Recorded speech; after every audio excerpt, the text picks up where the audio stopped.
లేదు. సో అయినా సరే ఏదో ఒక రకంగా సమయం అనేది కేటాయించుకొని ఖచ్చితంగా వీడియోస్ చేస్తాను. మాకు ఇంకా ఇంట్రెస్ట్ ఉంటుంది అనేసి మీరేమన్నా నాకు ఒక మెసేజ్ పెట్టండి, కింద కామెంట్ చేయండి. ఇలాంటి వీడియోస్ అయితే చేయండి, మాకు బాగా ఇంట్రెస్ట్ అనేసి. ఆ వీడియోలు చేయడానికి నేను 100కి 100% ప్రయత్నిస్తాను. ఆ వీడియోస్ ఖచ్చితంగా చేస్తాను. మీకు ఎలాంటి వీడియోలు నచ్చుతాయో కింద కామెంట్ చేయండి. అలాగే ఇంక ఇప్పుడు ఇదే మన వాలంటీర్ వ్యవస్థ గురించి వాళ్ళు చాలా చాలా రోజుల నుంచి ఎప్పుడు తీసుకుంటారా, ఎప్పుడు మమ్మల్ని విధుల్లోకి తీసుకుంటారా అనేసి చాలా మంది వాలంటీర్లు ఎదురు చూస్తున్నారు. సో దానికి తగ్గట్టు గవర్నమెంట్ అనేది స్పందించడం లేదు. గవర్నమెంట్ స్పందన అనేది సరిగా లేదు ఈ వాలంటీర్ వ్యవస్థ గురించి. సో ఒక్క నిమిషం.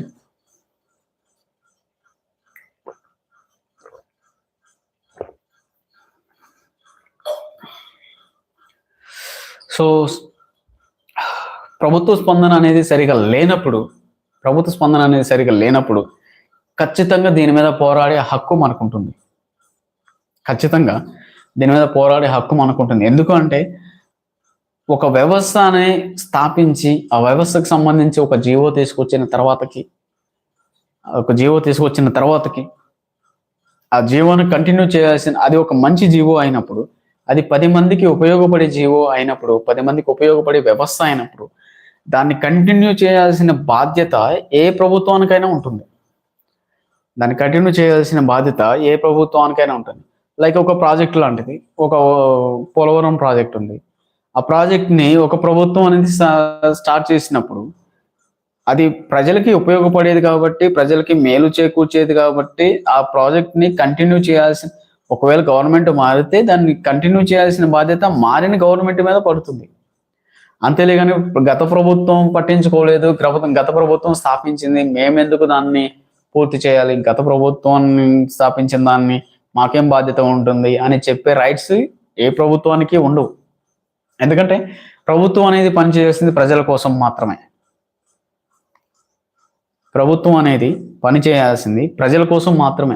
అంతేలేకని ఇప్పుడు అధికారం ఉన్న ప్రభుత్వానికి నచ్చని నాయకుడు, ఇంతకుముందు అధికారంలో ఉన్న నాయకుడు నచ్చలనేసి ఆయన ఏదో మొదలుపెట్టిన పనిని మేము కంటిన్యూ చేయము, మేము దాన్ని డిస్కంటిన్యూ చేస్తాము, మేము దాన్ని ఆపేస్తాము అంటే అది పద్ధతి కాదు, అది కరెక్ట్ కానే కాదు.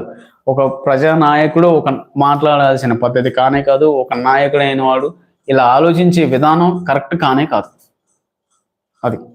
సో దీని మీద, ఈ వాలంటీర్ వ్యవస్థ మీద ఇంకా మీరు నాకు ఏమైనా సజెషన్స్ ఇవ్వాలి అనుకుంటే నాకు ఇవ్వండి, నేను దాని గురించి కూడా మాట్లాడతాను. సజెషన్స్ ఇవ్వండి, వాటి గురించి ఖచ్చితంగా వీడియో చేస్తాను. వీడియోలు చేసి మీ అందరికీ నచ్చినట్లే మంచి వీడియోలు చేస్తాను ఖచ్చితంగా. సో ప్రతి ఒక్కరు నన్ను ఎంకరేజ్ చేస్తారనేసి అనుకుంటున్నాను. ఈ వాలంటీర్ అన్నలకి, వాలంటీర్ అక్కలకి నాది రిక్వెస్ట్ ఇదే, ప్రభుత్వం ఇచ్చిన హామీని నిలబెట్టుకోవాలి. సో ఆ హామీని నిలబెట్టుకునేంత వరకు పోరాటం చేయండి. చివరిగా మీదే విజయం అవుతుంది. మీరు ఖచ్చితంగా గెలుస్తారు, మీరు అనుకున్నది సాధిస్తారు. ఈ రోజుల్లో వాళ్ళు ఇస్తామన్న జీతం 10,000.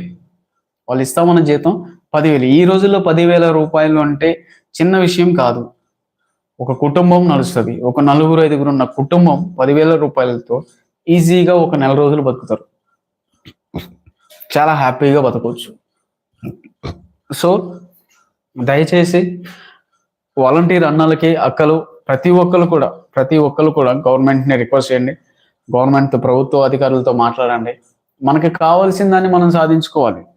ఒకవేళ ప్రభుత్వం స్పందించిన పక్షంలో మనకి కావాల్సిన దాన్ని మనం సాధించుకుంటూ మనకు రావాల్సిన ఉద్యోగం గురించి మనం పోరాడడంలో తప్పేమీ లేదు. పైగా అది మన స్వార్థం కోసం చేసుకునే పని కాదు, పూర్తిగా మన స్వార్థం కోసం చేసే పని కాదు. 10 మందికి ఉపయోగపడే వాళ్ళం. మనం చేసే పని 10 మందికి ఉపయోగపడేది, 10 మంది ఇబ్బందులు